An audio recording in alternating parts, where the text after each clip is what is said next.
కార్యక్రమం ప్రారంభించే ముందు గురువు గారి పత్రిక గారికి ఒక్కసారి మనం ధన్యవాదాలు చెప్తాం.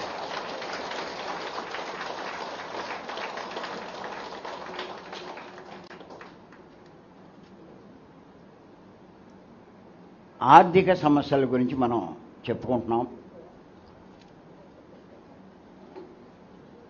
ఇంకేదంటే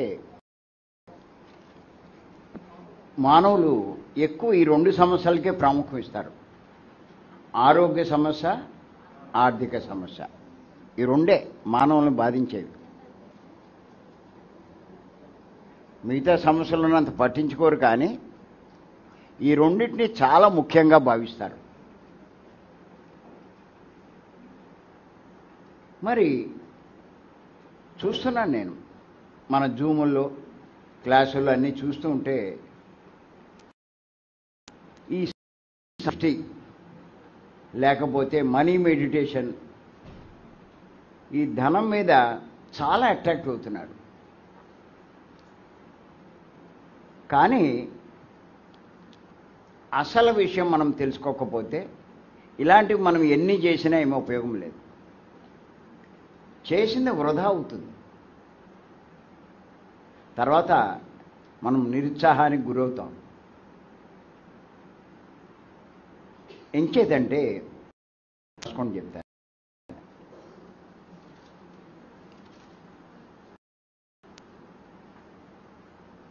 ఈ సృష్టి అన్నది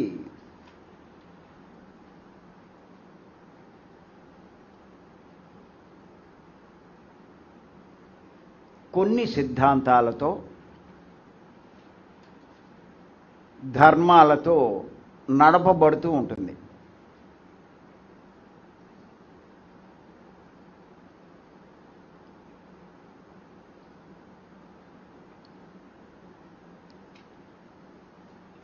కొన్ని సిద్ధాంతాల, ధర్మాలతో నడపబడుతూ ఉంటుంది. దానికి అనుగుణంగానే మానవులు జీవించాలి.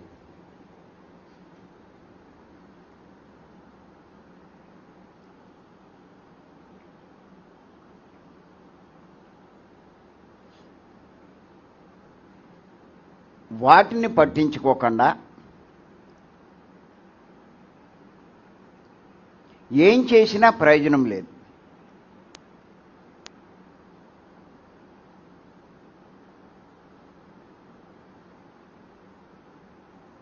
ఎంత కష్టపడినా ప్రయోజనం లేదు.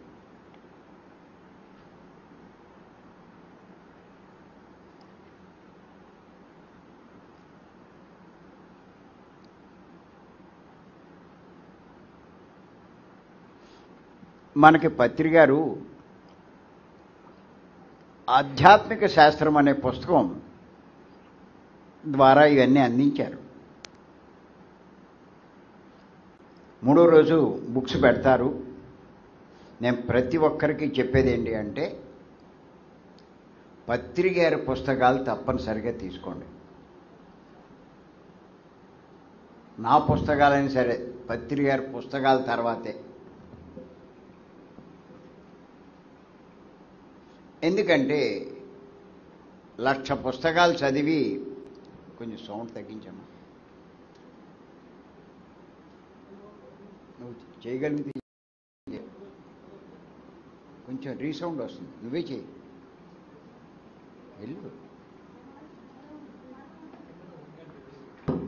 కొద్దిగా, చాలా తక్కువ. సరే చేసావా? చాలు చాలు.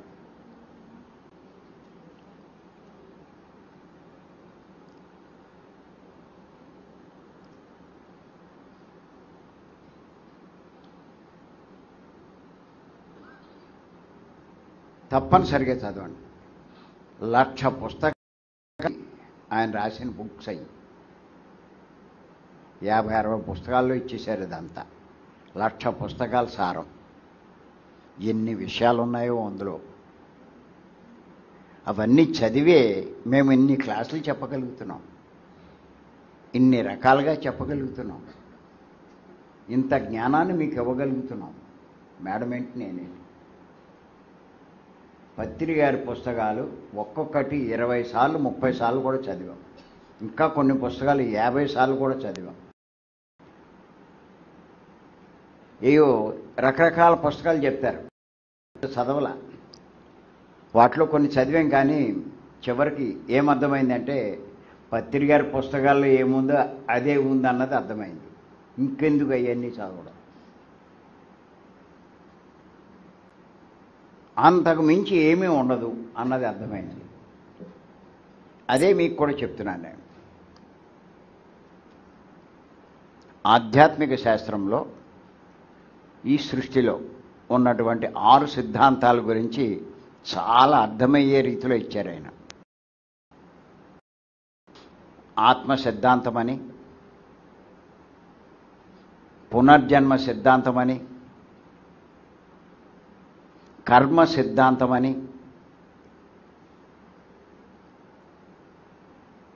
పురోగమన సిద్ధాంతమని, యోగ సిద్ధాంతమని,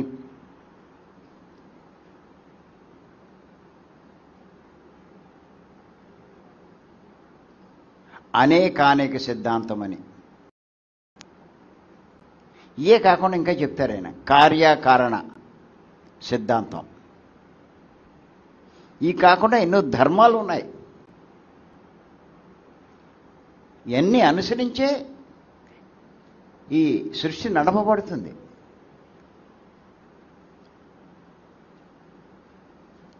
ఈ భారతదేశ ప్రభుత్వం భారత రాజ్యాంగం ప్రకారం ఎలా నడపబడుతుందో మొత్తం సృష్టి ఈ సిద్ధాంతాల మీదే నడపబడుతుంది.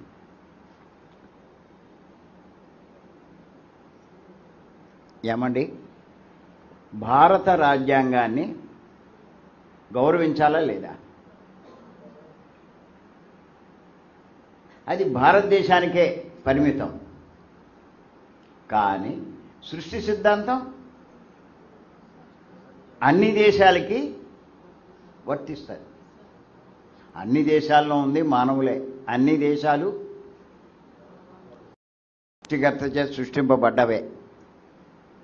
చేత ఈ ప్రపంచంలో అందరికీ ఆచరించదగ్గవే. ఏం తీసుకున్నా సరే వాటికి అనుగుణంగానే మనం అనుసరించాలి.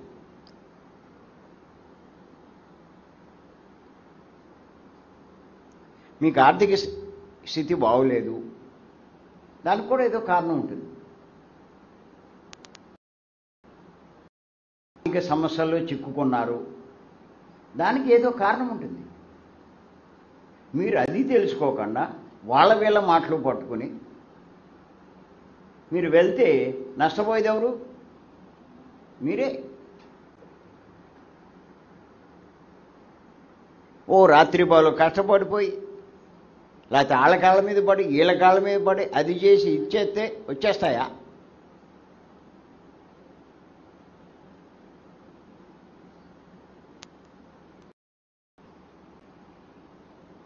మీరు ప్రయత్నించవలసింది దేనికి అనుగుణంగా?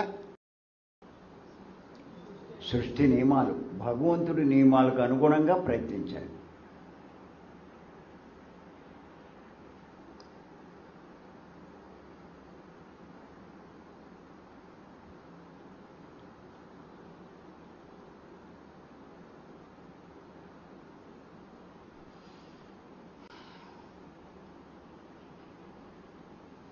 అంచేత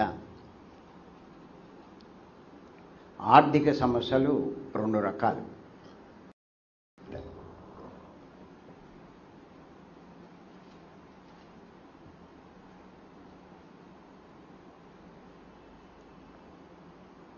ఒకటి ఆర్థిక సమస్యలు,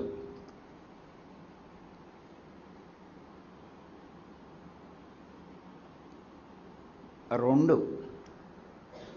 ఆర్థిక స్థితి అంటే ధనం లేకపోవడం.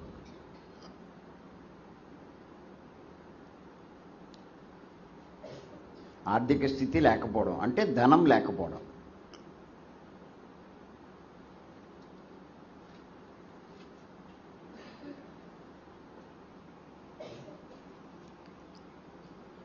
మళ్ళా ఆర్థిక సమస్యలు రెండు రకాలు.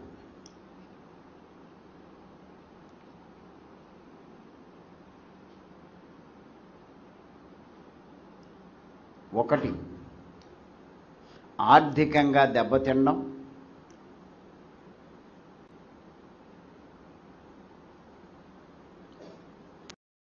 రెండు ఆర్థికంగా ఎదగలేకపోవడం.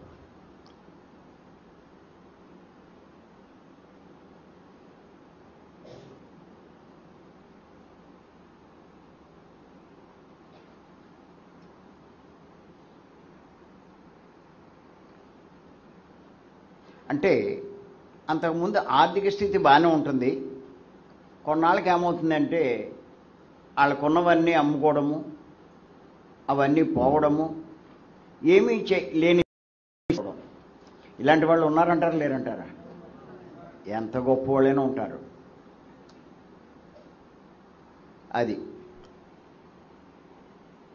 అంటే ఆర్థిక స్థితి దెబ్బతిన్నాం.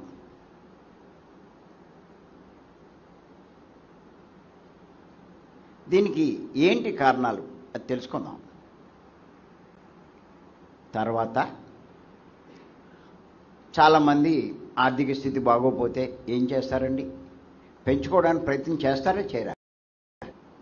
రాత్రి పగలు కష్టపడతారు, ఎన్ని రకాలుగా ఓవర్ టైంలు చేస్తారు, ఎంతో కష్టపడతారు. ఎంత కష్టపడినా వాళ్ళకి ఆర్థిక స్థితి పెరగదు. ఒళ్ళు హోనం చేసుకున్నా కూడా ఆర్థిక స్థితి పెరగదు.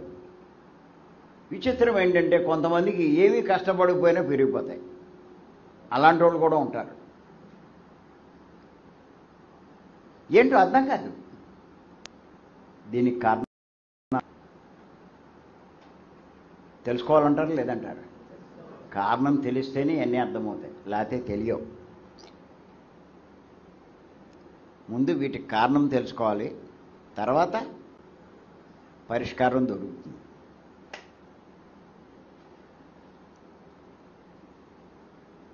ఇక్కడ ఏంటి అంటే ఈ సృష్టిలో ఉన్న మనము ఆ సృష్టికర్త చేతే సృష్టింపబడ్డాం. మనమంతా కూడా ఈ మనము అంటే ఒక మానవులే కాదు, 84 లక్షల రకాల జీవరాశులు కూడా సృష్టింపబడ్డాయి.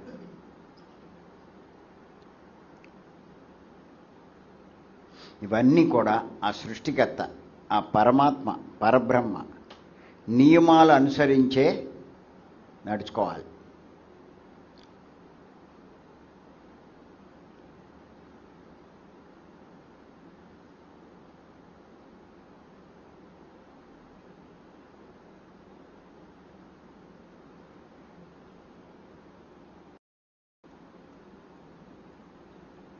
అందులో ఒక ముఖ్యమైన సిద్ధాంతం ఏంటి అంటే కర్మ సిద్ధాంతం. చెప్పుకున్నాం కదా ఇందాక. ఆత్మ సిద్ధాంతం, పునర్జన్మ సిద్ధాంతం అవి తర్వాత తెలుసుకుందాం. ఈ సందర్భంగా మనకు కావాల్సింది కర్మ సిద్ధాంతం.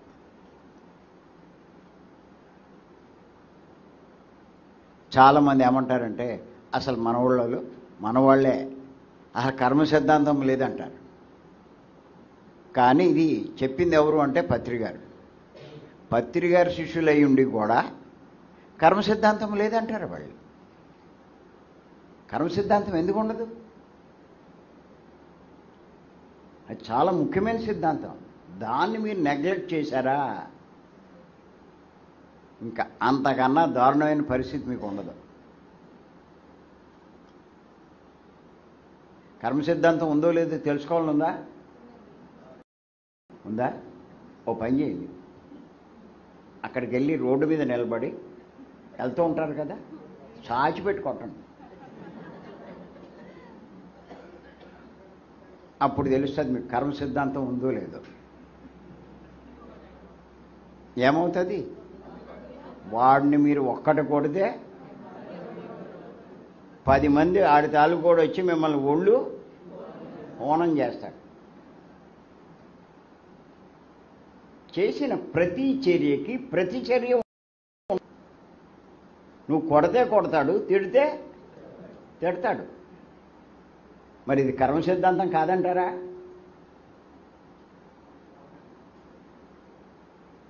ఎవరైనా పోటు పొడవండి, మిమ్మల్ని తీసుకెళ్ళి స్టేషన్లో వేస్తారా? మరి దీన్నేమంటారు? కర్మ సిద్ధాంతమా కాదా?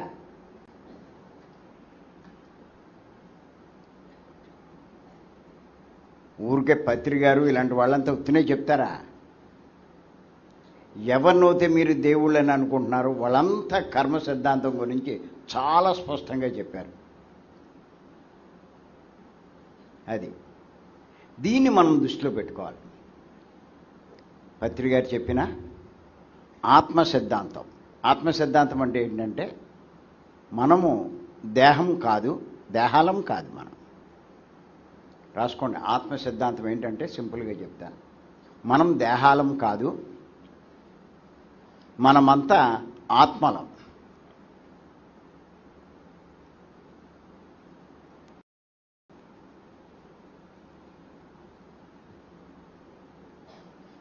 రెండో సిద్ధాంతం ఏంటంటే పునర్జన్మ సిద్ధాంతం.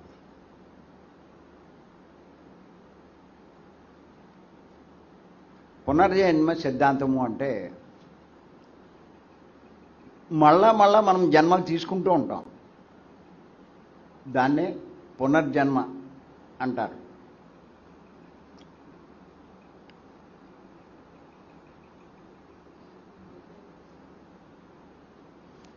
అంటే మనకి ఇంతకుముందు జన్మలు ఉన్నాయి, తర్వాత కూడా జన్మలు ఉంటాయి. ఈ ఆర్థిక సమస్యలు, ఆర్థిక స్థితుల గురించి తెలుసుకోవాలి అంటే ముందు ఇది కొంత అర్థం అవ్వాలి. ఇది అర్థం కాకపోతే అది అర్థం కాదు. చాలా గందరగోళంగా ఉంటుంది. మనకి జన్మలు ఉన్నాయంటారా లేవంటారా? ఉన్నాయి. అనుకున్నవాడు బాగా స్టడీ చేయండి.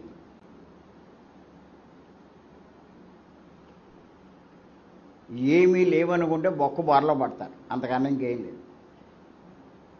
ఇవన్నీ అవగాహన చేసుకుని ఒళ్ళు దగ్గర పెట్టుకుని దానికి అనుగుణంగా జీవించాలి. మీ ఇష్టం వచ్చినట్టు జీవించడానికి లేదు. ఆఖరికి మీ టౌన్లో కూడా నా ఇల్లు, నా స్థలం నేను కట్టుకుంటాను ఎవడు అంటే మున్సిపల్ పీకేస్తాడు. పీకుతాడా పీకడా? ప్లాన్ పెట్టుకోవాలా లేదా వాళ్ళ రూల్ ప్రకారం? నా ఇష్టం అంటే నా సైట్లో నేను కట్టుకుంటాను, నువ్వెప్పుడు అంటే అనంటే అప్పుడు తెలుస్తుంది. నా ఇష్టం వచ్చినట్టు జీవిస్తాను ఈ సృష్టిలో అంటే దొబ్బుతుందా? ఏం దొబ్బదో తెలుసుకోండి. నా ఇష్టం అంటే ఇక్కడేం దొబ్బదు. ఖచ్చితంగా వాటన్నిటికీ లోబడే మనం జీవించాలి.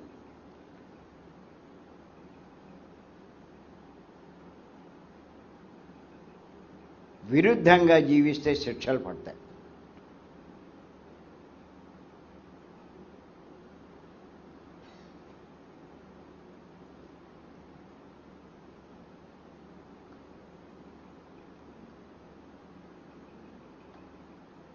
మీరు సిటీలో వెళ్ళేటప్పుడు సిగ్నల్ లైట్ వచ్చింది అనుకోండి, రెడ్, మీరు వెళ్ళిపోయారనుకోండి, మన్నాడు కాగితం వచ్చేస్తుంది 1000-1500 కట్టమని. లేకపోతే మీ కారు సీజ్ చేస్తారు.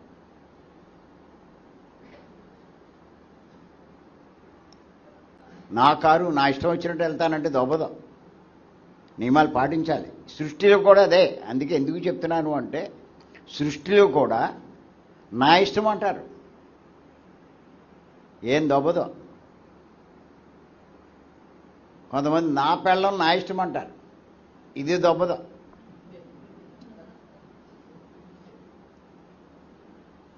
ఇలా కూడా అంటారా?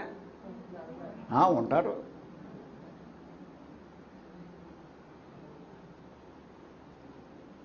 ఇక్కడ ఎవడిష్టాలు వెళ్ళి లేవు. ఆయన ఇష్టం, దానికి అనుగుణంగా జీవించండి.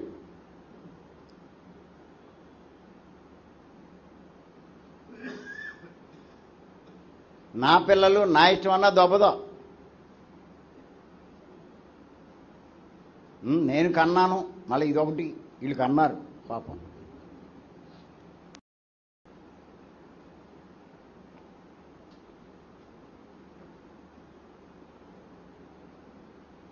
కొంచెం పెద్దోడయ్యాక చెప్తాడు, నువ్వు కనేది ఏంటి, దేశంలో అందరూ కంటున్నారని.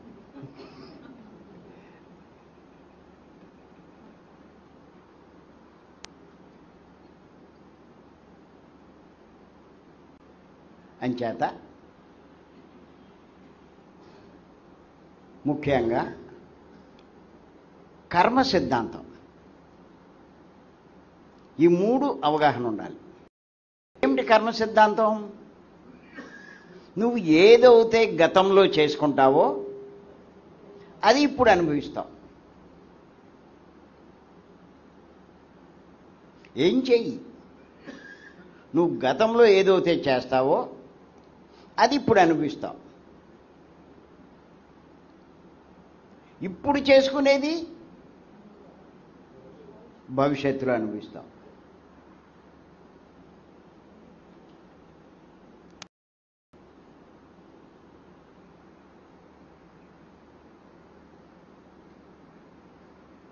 గతంలో చేసుకున్నది ఇప్పుడు అనుభవిస్తాం, ఇప్పుడు చేసుకున్నది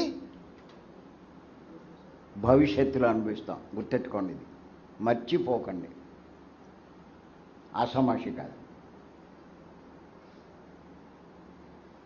ఇవన్నీ సిద్ధాంతాలు ఇవన్నీ మర్చిపోయి మీరు జీవిస్తే నష్టపోయేది మీరే, ఖచ్చితంగా చెప్తున్నాను.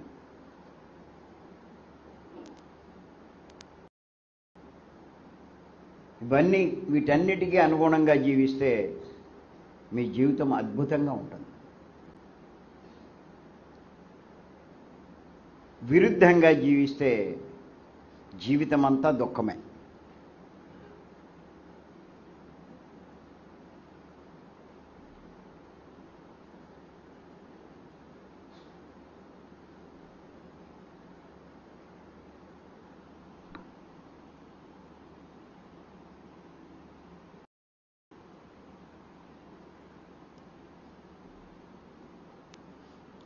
మరి ఈ ఆర్థిక సమస్యలు ఎందుకు ఉత్పన్నమవుతున్నాయి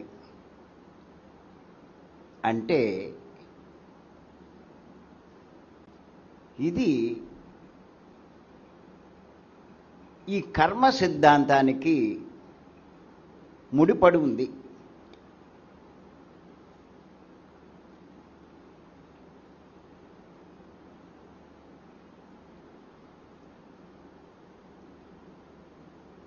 ప్రస్తుత మీ ఆర్థిక పరిస్థితి స్థితులు దేని బట్టి ఆధారపడి ఉన్నాయి? గతంలో, గత జన్మనే కాదు, ఇప్పటిదాకా మీకు జరిగిన జీవితం కూడా మీ గతమే. గతంలో మనం చేసిన కర్మలను బట్టే ఆధారపడి ఉన్నాయి. రాసుకోండి స్పష్టంగా.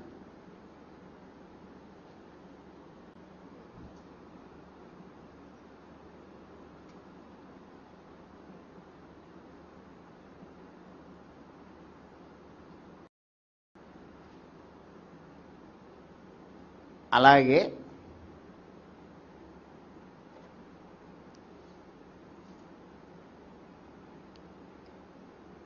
భవిష్యత్తులో మీ ఆర్థిక స్థితి దేన్ని బట్టి ఆధారపడి ఉంటుందంటే, ఇప్పుడు మీరు చేసే కర్మలను బట్టి ఆధారపడి ఉంటుంది.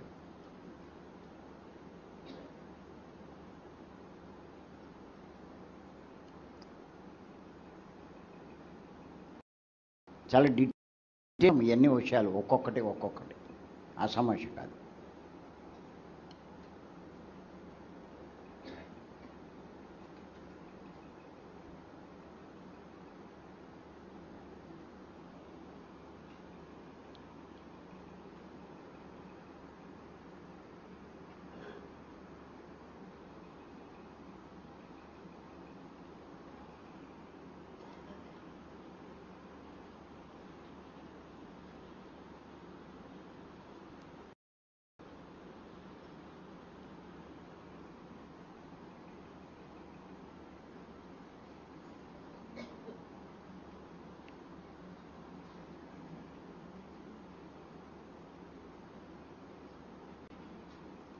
ఆర్థికంగా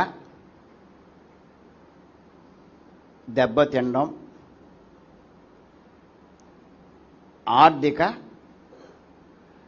ఆర్థికంగా ఎదగలేకపోవడం.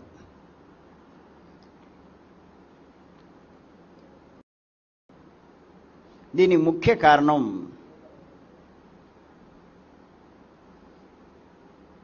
కర్మ సిద్ధాంతాన్ని అనుసరించే.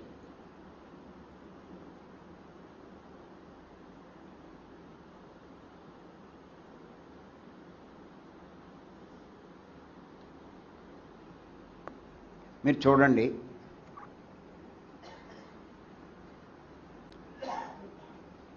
కొంతమంది కొన్నాళ్ళు బాగానే ఉంటారు ఆర్థికంగా, తర్వాత చూస్తే ఎందుకు తెలియదు కానీ బాగా డౌన్ అయిపోతారు. ఎందుకు మీకు బాగా గుర్తు రావాలి అంటే, రిలయన్స్ తెలుసు కదా, ముఖేష్ అంబానీ, ఆయన బ్రదర్ అనిల్ అంబానీ, అవునా? ముఖేష్ అంబానీ చూస్తే చాలా గొప్పవాడయ్యాడు. ప్రపంచంలోనే 10వ స్థానంలో ఎంతో ఉన్నాడు ఆయన. అంత గొప్ప స్థాయికి ఎదిగాడు. ఆయన యొక్క బ్రదరు అనిల్ అంబానీ, ఇద్దరూ సమానంగానే పంచుకున్నాడు. కానీ అనిల్ అంబానీ అప్పులు పాలైపోయాడు.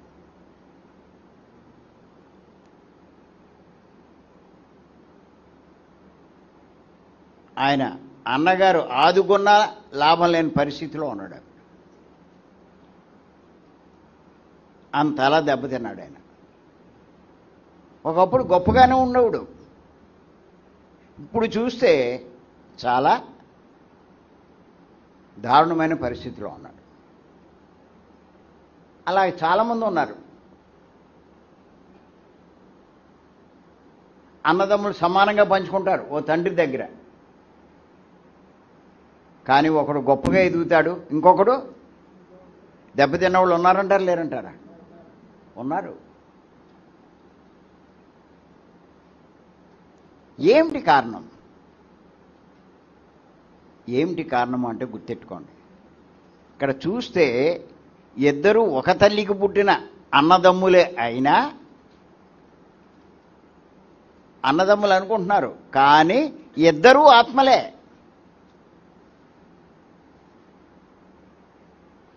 మీకు ఆత్మ సిద్ధాంతం అవగతమవుతే ఇది అర్థమవుతుంది. ఇద్దరు ఎవరాళ్ళు? ఆత్మలు. మీరు దేహాన్ని చూసే మాట్లాడతారు, దేహం వాళ్ళు కాదు. ఎవరు వాళ్ళు? ఆత్మలు. ఎక్కడి నుంచి వచ్చినాయి అయ్యి? ఆత్మ ఎక్కడి? పరమాత్మ నుంచి కాదు, పైలోకాల నుంచి. ఎక్కడి నుంచి వచ్చినాయి? పైలోకాల నుంచి. పైలోకాల నుంచి రావాలంటే ఏం చేయాలి? ఏం చేయాలి? పైలోకాల నుంచి భూమి మీదకి రావాలంటే, ఏ ఆత్మ అయినా సరే పైనుంచి భూమి మీదకి రావాలి అంటే వాళ్ళు అంతకుముందు చేసినటువంటి కర్మలు కొన్ని తెచ్చుకుని రావాలి. ప్రతి ఆత్మ భూమి మీదకి రావాలి అంటే ఏం చేయాలి? రాసుకోండి మరి.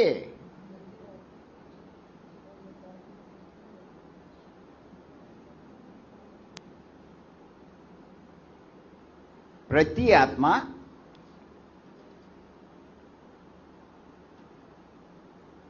భూమి మీదకి రావాలి అంటే కొన్ని కర్మలు తెచ్చుకుని రావాలి.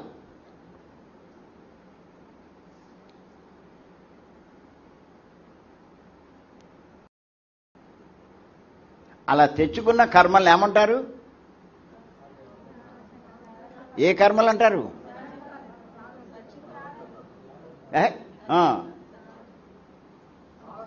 ప్రారబ్ధ కర్మలు. కరెక్ట్.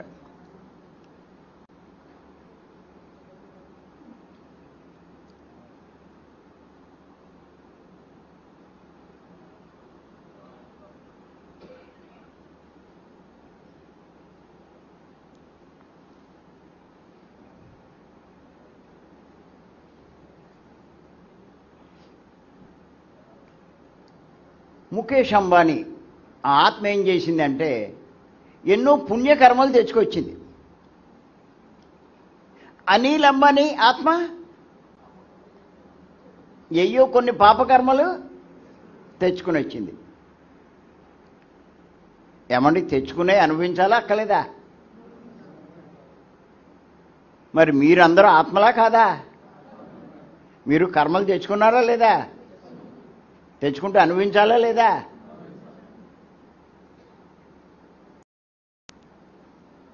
అన్నా దొబ్బదో, చచ్చినట్టు అనుభవించాల్సిందే. చచ్చినా పోదో కర్మ. ఏం చేస్తారు? మళ్ళా వస్తారు భూమి మీదకి. ఎగ్గొట్టేసామనుకుంటారు పాపం. చాలామంది రైతులు, చాలామంది వీళ్ళు ఆర్థిక ఇబ్బందులు సూసైడ్ చేసుకుంటున్నారు లేదా? అబ్బా మనం బాగా అనుకుంటారు దొబ్బుదామని. మళ్ళా గోడకు బంతి కొడితే ఎలా తిరిగి వస్తారో అలాగెళ్తారు, ఇలాగ వస్తారు. వచ్చి ఏం చేస్తారు? ఇక్కడ ఎయ్యి ఎగ్గొట్టారో అయ్యి మళ్ళా కొత్తగా తెచ్చుకున్నవి ఎగ్గొట్టినందుకు పెనాల్టీ ఇన్ని కలిపి వస్తారు. పాపం ఎగ్గొట్టేసామనుకుంటారు, ఏం దెబ్బదో. సూసైడ్ చేసుకున్న వాళ్ళ పరిస్థితి ఏంటంటే పెనం మించి పొయ్యిలో పడ్డట్టు. పెనం మీదే చత్తనారు ఇళ్ళు. ఒక గంతు వేశారు, నేను ఉండలేకపోతున్నానండి. గంతు ఎత్తే అందులో పడతారు, ఆ పొయ్యిలో పడతారు. చూడండి, అది పెనం మీద ఉంటే వేడిగానే ఉంది, ఇక్కడ ఉంటే కాలిపోతారు. అందుకే పత్రిక రామని చెప్తారు, ఆత్మహత్యలు చేసుకోవద్దు అంటారు. విన్నారా మీరు? ఎప్పుడు వినలేదా? ఎంత పర్టికులర్గా చెప్తారో అది.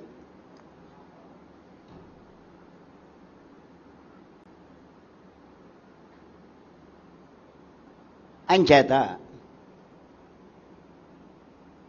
ఏదైనా సరే మీ ఆర్థిక స్థితి అని కానీ, ఆరోగ్య స్థితి కానీ, ఏ స్థితి అయినా సరే దేన్ని బట్టి ఉంది? తెచ్చుకున్న కర్మలను బట్టి.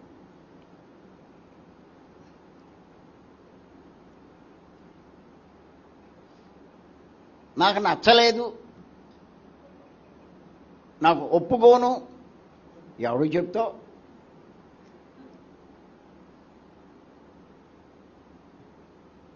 చాలామందికి ఇది అర్థం కాక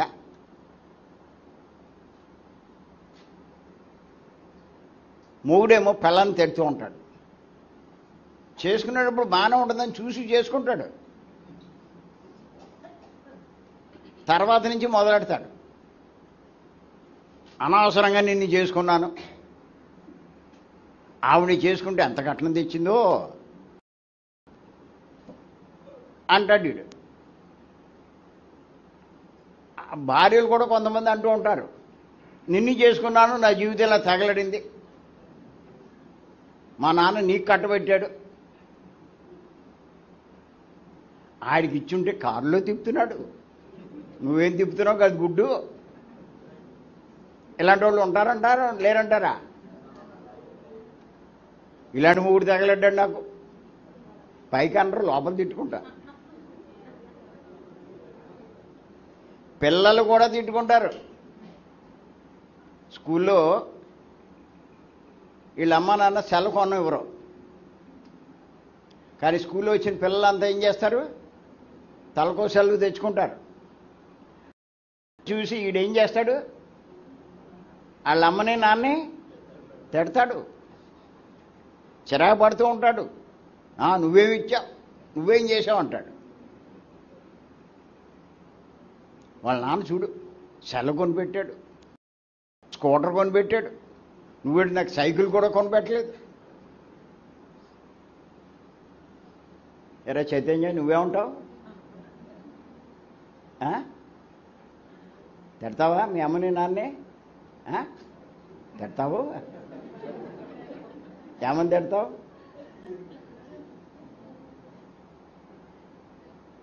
ఆ? ఆ? కొనివ్వకపోతే తిడతావులే. ఏం కొనివ్వకపోతే? ఆ? అదే ఏది అడుగుతావు? బైక్ కూడా అడిగావా? సెల్ అడిగావా? సైకిల్ అడిగావా? తిట్టు, పర్లేదు. సైకిల్ అడిగినా కొనివ్వకపోతే మీ అమ్మ పాపం వాడు సైకిల్ మోటార్ సైకిల్ అడిగాడా, కారు అడిగాడా?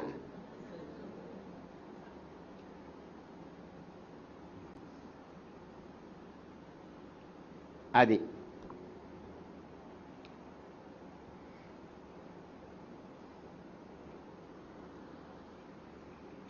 ఈ క్లాసుకు పంపకపోతే ఒప్పుకుంటావా? ఒప్పుకో. అది నీ ఆత్మ ఏం చేసిందంటే జ్ఞానం కోసం వచ్చింది. ఆ జ్ఞానం నేర్చుకుంటానంటే కాదంటే నువ్వు ఎలా ఒప్పుకుంటావు? అర్థమైందా? అది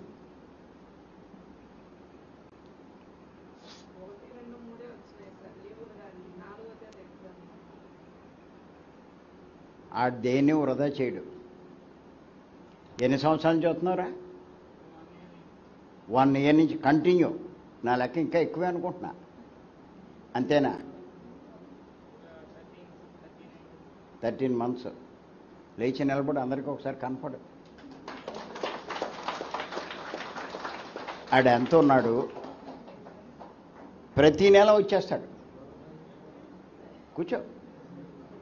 తిరుపతి అడిది. తిరుపతిలో క్లాసులు ఉంటే దానికి వెళ్ళిపోతాడు. ప్రతిరోజు ఉంటాడు. క్లాస్ చెప్పమంటే చెప్తాడు. వాళ్ళ అమ్మకంట బాగా చెప్తాడు. మీరు అనుకుంటారు వాళ్ళ అమ్మ ఎక్కడ ఉందో అని, ఇక్కడే ఉంది.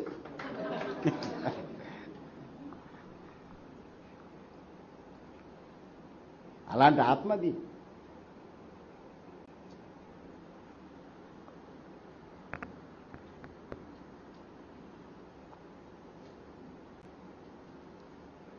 అంచేత గతంలో మనం చేసుకున్న దాన్ని బట్టే ఆత్మ ఉంటుంది. ఎవడు నిందించినా ఉపయోగం లేదు. తల్లిదండ్రులు నిందించుకున్నా, భార్యను నిందించినా, భర్తను నిందించినా ఏమీ ఉపయోగం లేదు.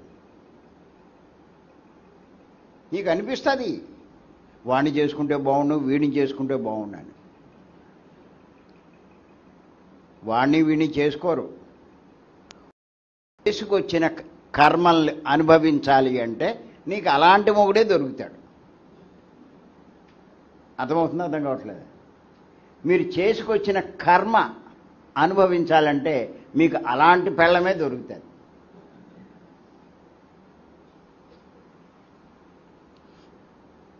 నా పెళ్ళం నాకు నచ్చట్లే, నేను భార్య బాధిత సంఘంలో చేరిపోతున్నాను. ఏ సంఘంలో చేరినా దొబ్బదో, అనుభవించి తీరవలసిందే. సంఘాలు మిమ్మల్ని ఏం చేయలేవు.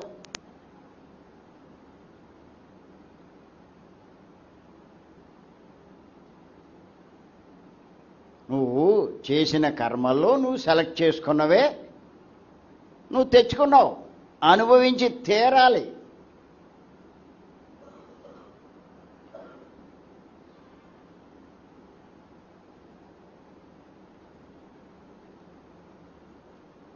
అనుభవిస్తున్నాం కూడా.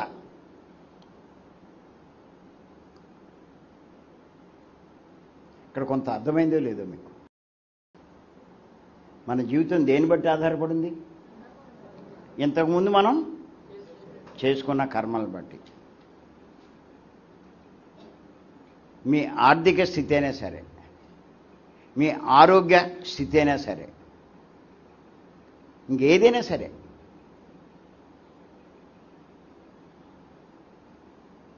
మీ సమస్యలకి ఏదైనా సరే గతంలో మీరు చేసుకున్న ఉంటుంది. ఎవరిని ఏమనుకున్నా లాభం లేదు.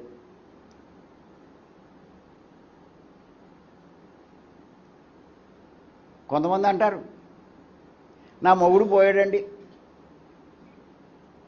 ఇంకా కొంతమంది అంటారు, నా పెళ్ళం పోయింది. ఇంకా కొంతమంది అంటారు, ఒక్కగానొక్క కొడుకండి, ఈడిపోయాడండి అంటారు. ఇలాంటి కేసులు ఉన్నాయండి, లేవా? దేవుడు నాకు అన్యాయం చేశాడంటారు.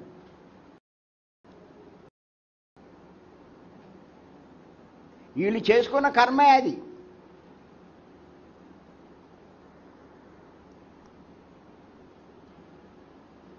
అనుభవించాలి.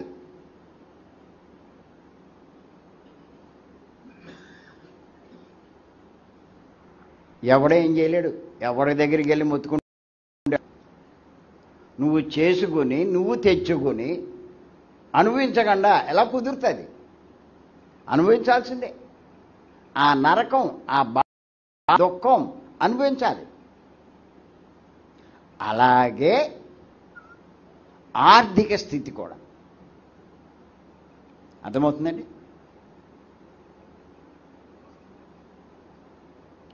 నువ్వు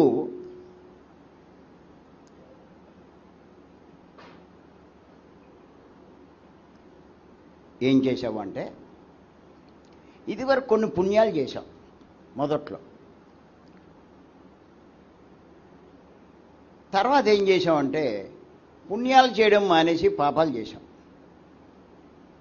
అంటే పుణ్యాలు అంటే నీ డబ్బు కొంత మంచి కార్యాలకు ఉపయోగించాం. తర్వాత ఏం చేసామంటే ఎందుకో నీలో మార్పు వచ్చి ఏం చేశావు? అధర్మంగా మోసగించడం ఇవన్నీ చేశాం. అప్పుడు ఏమవుతుందంటే ప్రారంభంలో మీ ఆర్థిక స్థితి బాగుంటుంది ఆ పుణ్యాలు చేయడం వల్ల. మీరు చేసే ఆ పాపాల వల్ల ఆర్థిక స్థితి దెబ్బతింటుంది.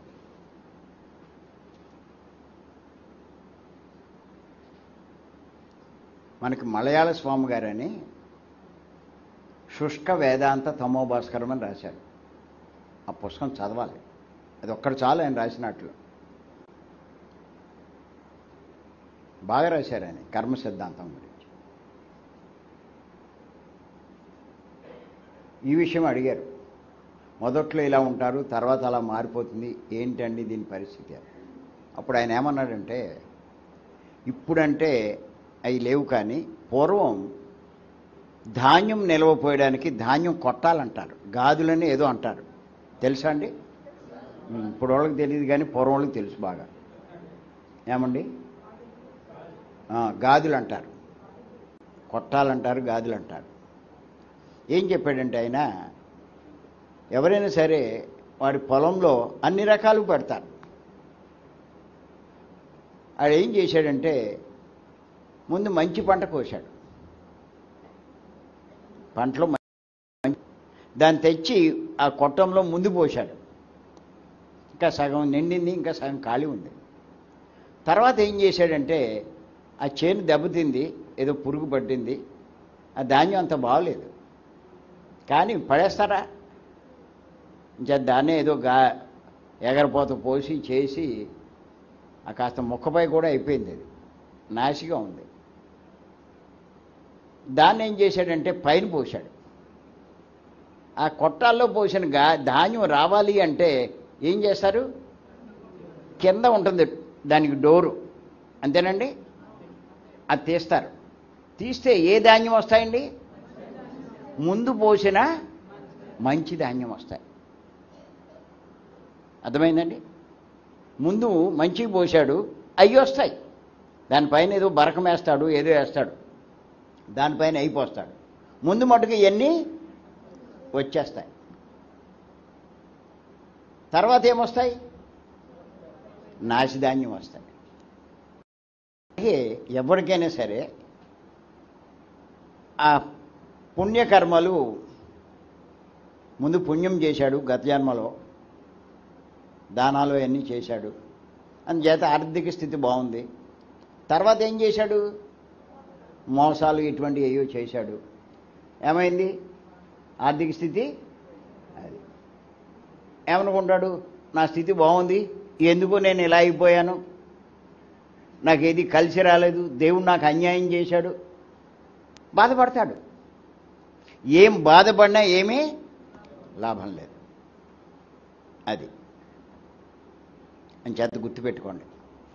ఆర్థిక స్థితి దెబ్బతింది అంటే ఖచ్చితంగా రాసుకొని చెప్తాను. ఇంతకుముందు జన్మల్లో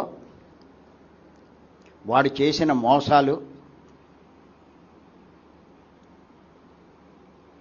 అధర్మ సంపాదన,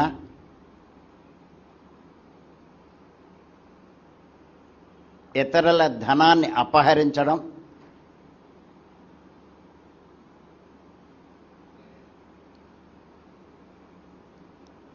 ధనాన్ని దోచుకోవడం.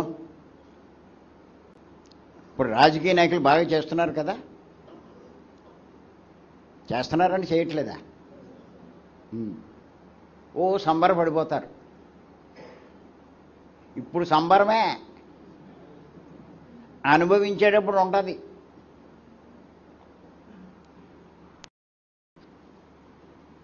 దౌర్జన్యంగా సంపాదించడం, రౌడీజం.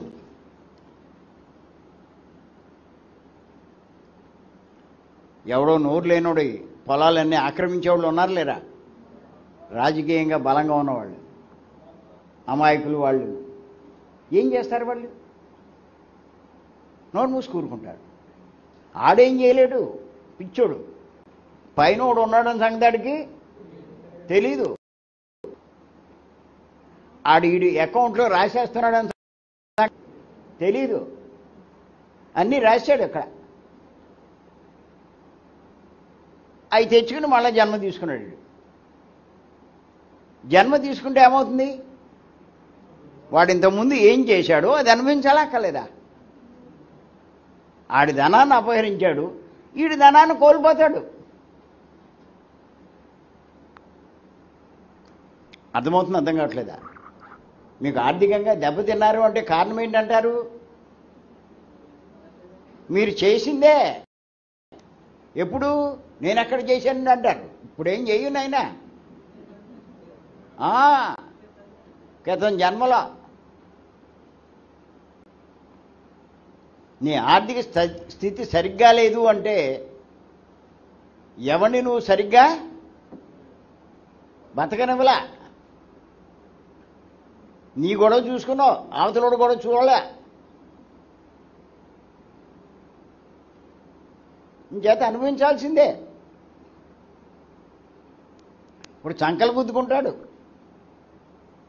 నాకు ఏ పాపమో తెలీదు. ఆడి గత జన్మ తెలిస్తే ఈ ఏ పాపం తెలియదు అన్నది తెలుస్తుంది.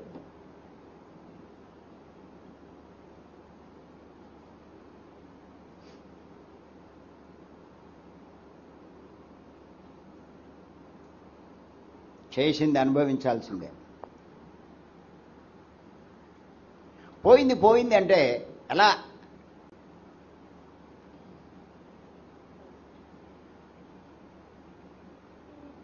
మళ్ళా సంపాదించేయాలి, గబగబా సంపాదించేయాలి, అడ్డంగా సంపాదించేయాలి.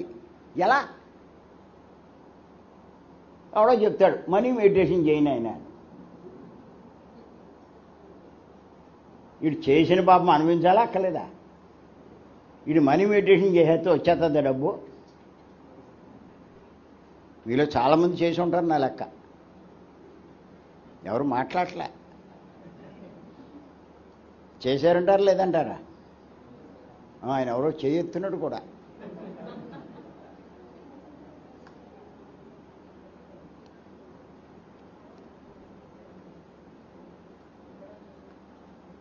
నువ్వు మనీ మెడిటేషన్లో కూర్చున్నా, సంపద సమృద్ధి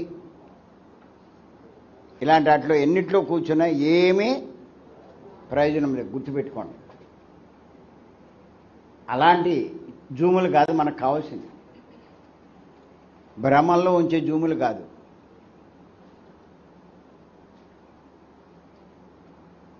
దానివల్ల ఫలితం లేదు. మీరు అడుగుతారు మరి ఏం చేయాలండి అంటారు. చెప్తాను అవి కూడా ఏం చేయాలో.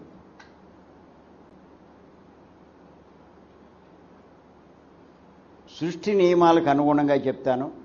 దానికి అనుగుణంగా మీరు ప్రయత్నిస్తే ఖచ్చితంగా మీ భవిష్యత్తు మారుతుంది.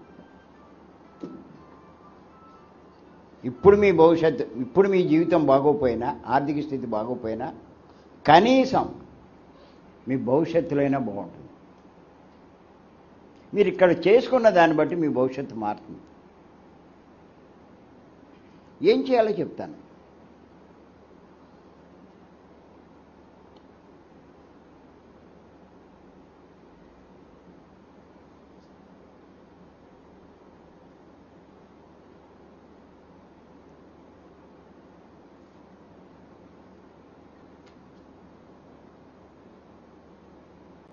చేత ఎవరికైనా సరే రావాల్సింది వస్తుంది, పోవాల్సింది పోతుంది.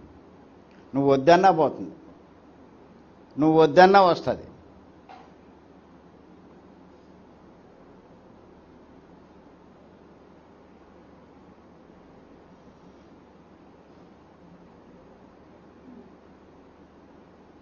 నువ్వేమీ చేయకుండా ఎడుతూ కూర్చుంటే ఏమవుతుందండి?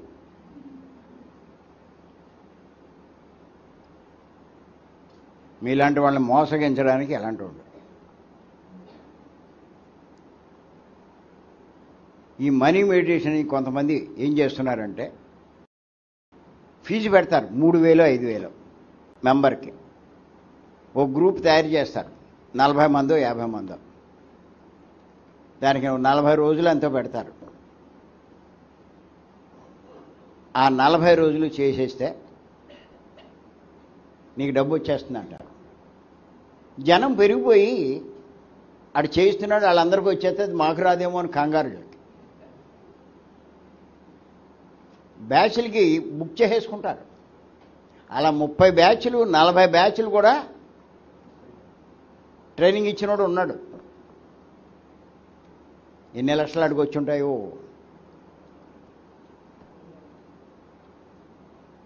ఈ మనీ మెడిటేషన్ ఇలాంటి వాటిలో పాల్గొంటే చేసిన వాళ్ళకి రాదు, ఎవరికి వస్తుంది? గుర్తెట్టుకోండి, చేయించిన వాడికి వస్తుంది. వాడికి కూడా ఇలా చేశాడుగా, ఎంతమందికి టోపీ వేశాడుగా, మరి ఆడికి పడదా?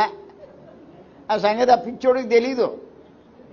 నేను తెలివినోడిని, నా మాటలో పడిపోయారు అనుకుంటాడు. చేస్తాడు ఆడు పాపం పండుతుంది, ఒకసారి దెబ్బ పడిపోతుంది. అది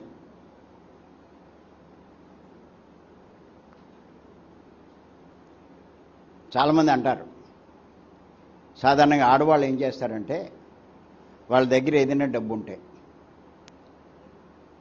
నా దగ్గర ఉంచుకుంటే ఏమొస్తుంది, ఎవరికైనా వడ్డీ ఇస్తే కాస్త అది నా ఖర్చులకి దానికి పని చేస్తుందని చెప్పి ముఖ్యంగా ఏం చేస్తారంటే బయట ఎవరికైనా ఇస్తే ఇస్తారో ఎవరో అని చెప్పి సొంత వాళ్ళకే ఇస్తారు. తమ్ముళ్ళకో లేకపోతే ఇంకోళ్ళెవళ్ళకో, బాగా దగ్గరోళ్ళు చెల్లుళ్ళకో లేకపోతే ఇంకోళ్ళకో ఎవరో వాళ్ళకి ఇస్తారు. ఇలాంటి వాళ్ళు ఉన్నారంటారు లేదా? వాళ్ళ దగ్గర అయితే మనకి బాగా సేఫ్గా ఉంటుంది, బ్యాంకులో ఉంచుకున్నట్టే అని ఇస్తారు. ఇవ్వడమే కాదు, మనోడే కదా అని ఏమీ రాయించుకోరు కూడా.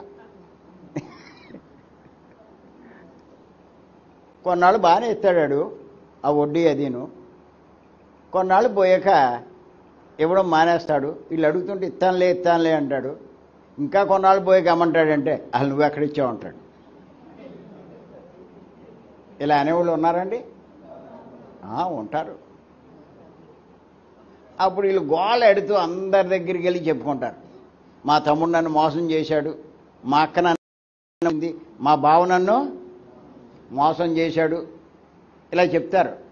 మా తమ్ముడు మోసం చేశాడు, మా అన్నయ్య మోసం చేశాడు అని. ఇక్కడ ఆడు మోసం చేయడం, ఆడు దెబ్బేయడం, ఈడు దెబ్బేయడం కాదు. ఇంతకుముందు జన్మలో వీడు ఎవరికో దెబ్బేశాడు, ఇప్పుడు వీడికి దెబ్బడిపోయింది. అంతే తేడా, ఏమీ లేదు. పాపం ఇంకా కొంతమంది చిట్ ఫండ్లో చీటీలు వేస్తారు. వీడు కర్మకాలి ఆడేసిన కంపెనీ ఎత్తేస్తారు. ఉన్నారా లేరా? ఏమంటాడు, ఆ కంపెనీడు నన్ను దెబ్బేసేసాడు అంటారు. ఆ కంపెనీడు వేయడం కాదు, ఇంతకుముందు ఈడెవడికో వేసాడు, ఆ దెబ్బ పడిపోయింది. లేకపోతే అన్ని కంపెనీలు బాగున్నాయి, ఈడి కంపెనీ ఎత్తేసారెట్టి. ఇలాంటి వాళ్ళు ఉన్నారంటారు లేరంటారా? ఎంతోమంది ఉన్నారు. కొంతమంది నోట్లు గీట్లు అన్నీ రాసి బిగించుకుంటారు, సంతకాలు అన్నీ పెట్టి ఎన్ని చేసినా కొట్టేస్తారు. ఏం చేస్తారు?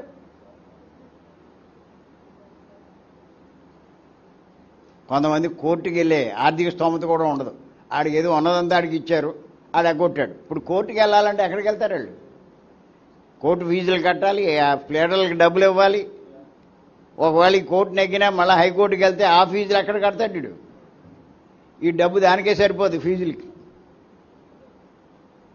ఇలా పోయిన వాళ్ళు కూడా చాలామంది ఉన్నారు. ఇదంతా ఎందుకు జరుగుతుంది? మీరు ఇంతకుముందు వేసిన దెబ్బే ఇప్పుడు మీకు పడిపోయింది.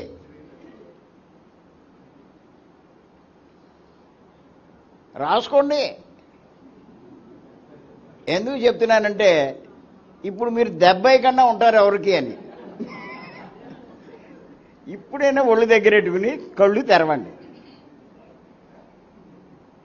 భలే అంటున్నారులే.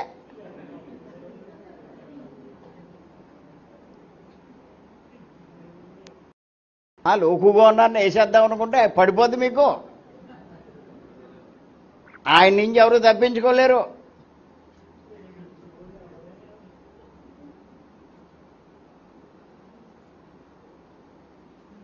దెబ్బేయడం తేలికే, దెబ్బ పడితేనే.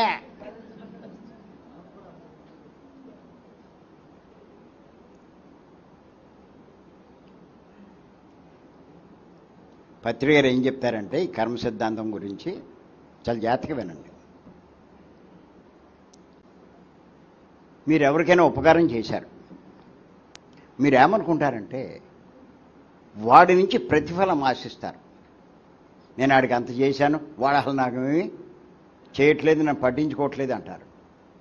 గుర్తెట్టుకోండి, నిజంగా మీరు ఎవరికైనా ఉపకారం చేస్తే వాళ్ళే నీకు ప్రత్యుపకారం చేయాలని ఏమీ లేదు. రాసుకోండి,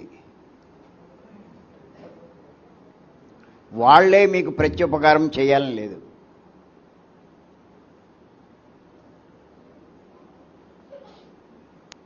ఈ సృష్టిలో ఎవరో ఒకరి నుంచి ఎప్పుడో ఒకప్పుడు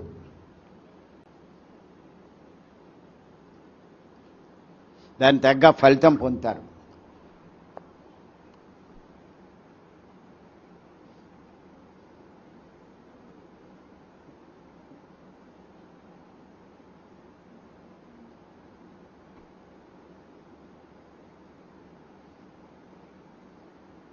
అలాగే ఇప్పుడు మీరు ఎవరికో ఒక దెబ్బేశారు,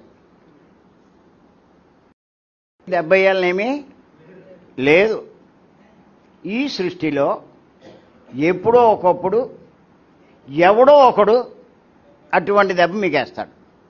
ఇది ఇందులో ఉన్న సృష్టిలో ఉన్న గొప్ప సిద్ధాంతం.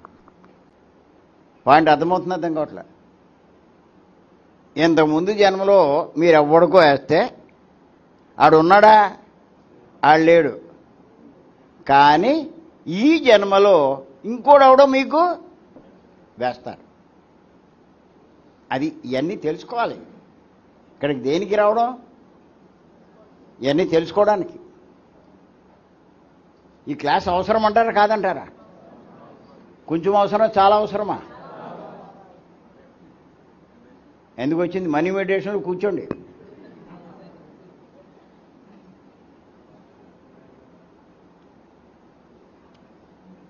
అంచేత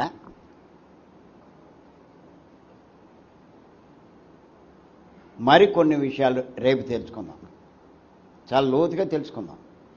ఒక్కొక్క పాయింట్ మీద. Thank you.